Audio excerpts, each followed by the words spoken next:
সেটা হবে না। আমার 3 লক্ষ টাকা কাবিন, 15 লক্ষ টাকা উসুল দিয়েছি, এখন 15 লক্ষ টাকা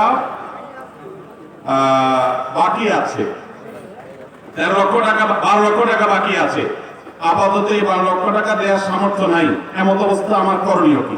ভাইরা আমার, বিয়েতে কাবিন বা মোহরনামাজ, মোহর যেটাই বলি আমরা, এটা উসুল যে দেওয়া হয়, এক্ষেত্রে বাংলাদেশে 80% ক্ষেত্রে চিটারি করা হয়।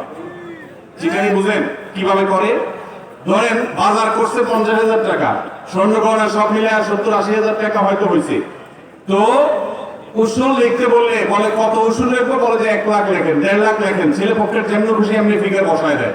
আপনি যদি 1 লাখ টাকার মাল দিয়ে থাকেন তাহলে সেটা উসুল লিখতে পারেন, কিন্তু সেটা না দিয়ে আপনি ওটা উসুল লিখতে পারেন না।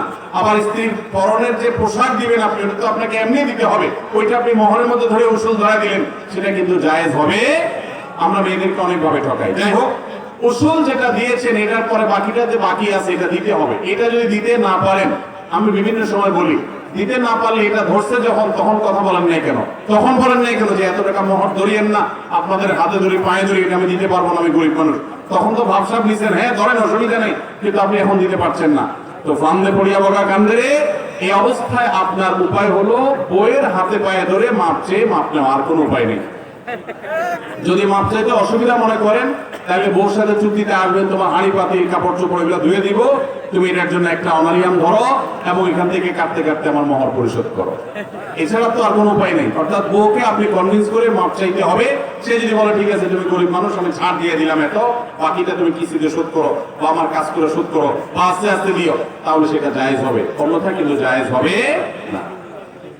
এরপরে প্রশ্ন হলো, স্বামী স্ত্রী মাঝে মিল মহব্বত না থাকলে কি ধরনের অপরাধ হতে পারে? স্ত্রী স্বামীকে ভালোবাসে, স্বামী স্ত্রীকে ভালোবাসে না, এখানে করণীয় কি? দেখুন, ভালোবাসা তৈরির জন্য আমরা কয়েকটা আমলের কথা বলি। প্রথম আমল হলো, স্ত্রী তার নিজেকে স্বামীর কাছে আকর্ষণীয় করে উপস্থাপন করবেন, স্বামী তার স্ত্রীর সামনে নিজেকে আকর্ষণীয় করবেন এবং ভালোবাসা তৈরি হওয়ার জন্য সকল উপকরণগুলো অবলম্বন করবেন। হাদিসে বর্ণিত 3টা আমল বিশেষভাবে করবেন। সালাম আদান প্রদান করবে বেশি বেশি, অগোচরে দোয়া করবে, হাদিয়া উপহার বিনিময় করবে, এগুলোর মাধ্যমে পারস্পরিক ভালোবাসা তৈরি হয়। স্বামী স্ত্রীর মধ্যে যদি সম্প্রীতি না হয়, আল্লাহ নারাজ হয়, অসন্তুষ্ট হয় এবং শয়তান সবচেয়ে খুশি হয় কিসে জানেন?